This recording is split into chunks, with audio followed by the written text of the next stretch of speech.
এয়া আহি আমি এইটো চাপানলা জলপ্ৰপাতটো পাই গ'লোঁ। চাওক কিমান ধুনীয়া লাগিছে, ওপৰৰ পৰা কিমান ধুনীয়াকৈ পানীটো বৈ আছে। সেইটো নলাৰ পৰা এনেকৈ পানীটো বৈ অহা নিচিনা লাগিছে, কি ধুনীয়া লাগিছে। চাওক এই চাওক, এইটো কৰ্তব্য পাহাৰৰ মাজত আছে।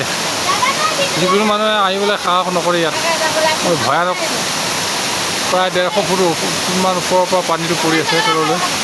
এয়া ইয়াতে মোৰ ল'ৰাটো এইটো দেৱাশিষ নাথ, এই মোৰ ভাগিন ল'ৰা জ্যোতিষ্মান নাথ, এইজনী মোৰ ছোৱালীজনী কৃষ্টি নাথ, মোৰ মানুহজনী মৃণাংগিনী। দেখি মনোমুগ্ধ হৈ গৈছে তেওঁলোকৰ। প্ৰথমতে আহোঁতে ভয় খাই গৈছিলে, কিন্তু এতিয়া পাই লৈ বহুত সুখী হৈ গৈছে। চাই দিওঁ, এই চাওক কি সুন্দৰ মনোৰম দৃশ্য। অ' বাহ, মোৰ চাই মানে ভাল লাগিছে। ইমান ওপৰৰ পৰা পানীটো পৰি আছে তললৈ। পানীটো আহি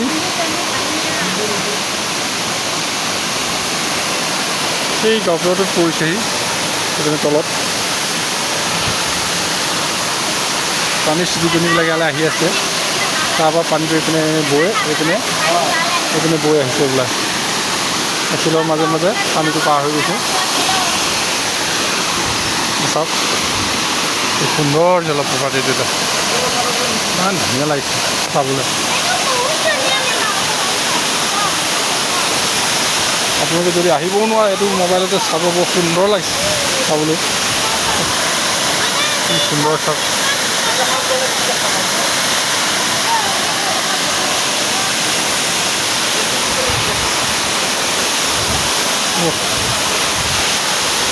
এইটো ফ্ৰীতে পাইছে আপোনালোকে চাবলৈ। শ্বিলঙত যায় যিটো এলিফেণ্ট ফলছ, তাতকৈ এইটো বহুত মনোৰম দৃশ্য, এইটো বহুত সুন্দৰ। তাত আপোনালোকে অসমৰ পৰা যায়, কিন্তু বহুত পইচা দি যায়। ইয়াত এইটো চাবলৈ আহিলে বেছি প্ৰয়োজন নহয় আপোনালোকে, এইটোতো কিন্তু ফ্ৰীতে চাব পাৰিব, কোনো পইচা প্ৰয়োজন নাই। কি সুন্দৰকৈ পানীটো তলত পৰিছে দেখিছেনে, তলত পৰিছে পানীটো। সেই পাহাৰটো চেপৰ দি সিপিনে নলা বাঢ়ি গৈছে, আৰু এইপিনে দি এইটো আহিছে, এইটো ওলাইছে। বৰষুণৰ দিনত এইপিনৰ পৰাও এটা পৰে পানী, অভাৰ জ্বলে এইপিনৰ পৰা। কিন্তু এতিয়া বৰ্তমান শুকান দিন যে এইটো পৰিছে, বৰ সুন্দৰ লাগিছে।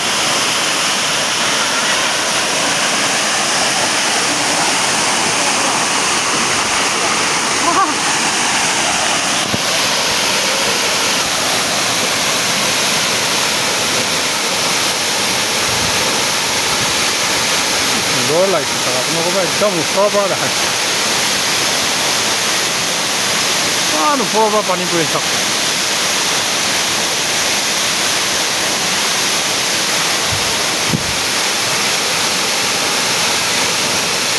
মাইকী মানুহ ইয়ালৈ নাহে, তথাপিও মানুহজনী বহুত কষ্ট কৰি হাতত ধৰি কান্ধত কৰি মই লাহে লাহে মানুহজনীক লৈ আহিছোঁ। সেইটো বাটেদি গৈছিলোঁ পানীটো, সেই ৰাস্তাটোৰ কাষে কাষে দুইটা চাইডে বহুত ডাঙৰ ডাঙৰ পাহাৰ, ওখ পাহাৰ। ডাঙৰ পাহাৰ বুলি ক'লেতো এইটো কিবা বেলেগ কথা বুজাব, কিন্তু বহুত হাইট আছে পাহাৰটো।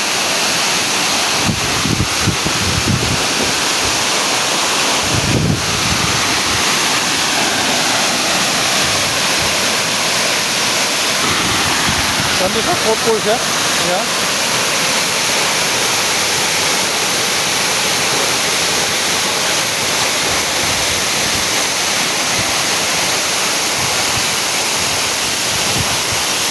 ওপৰৰ পৰা পানীটো পৰিছে। কি সুন্দৰ মনোৰম দৃশ্য।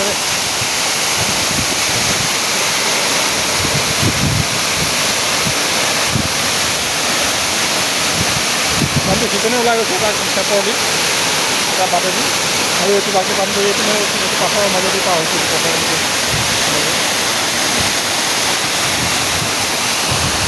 শিলবিলাক একদম শ্লিপ হৈ আছে, অকণমান ভৰিবিলাক গৰ্বৰ হ'লে আপুনি পিছল খাই পৰি যাব। দিয়া সাৱধান আহোঁতে ওপৰ বস্তুতে। ইমান ধুনীয়া কেনেকুৱা হৈছে চাওকচোন, জেলেকনি ধৰি।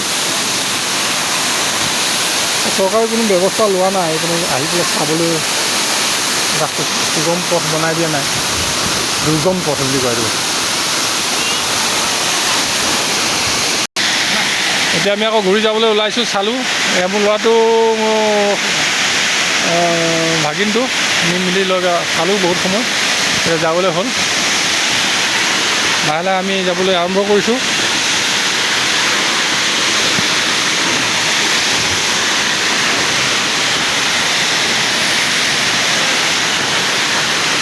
লাহে লাহে এতিয়া আমি যাম। বহুত সময় হ'ল, এতিয়া প্ৰায় 1:30মান বাজিল।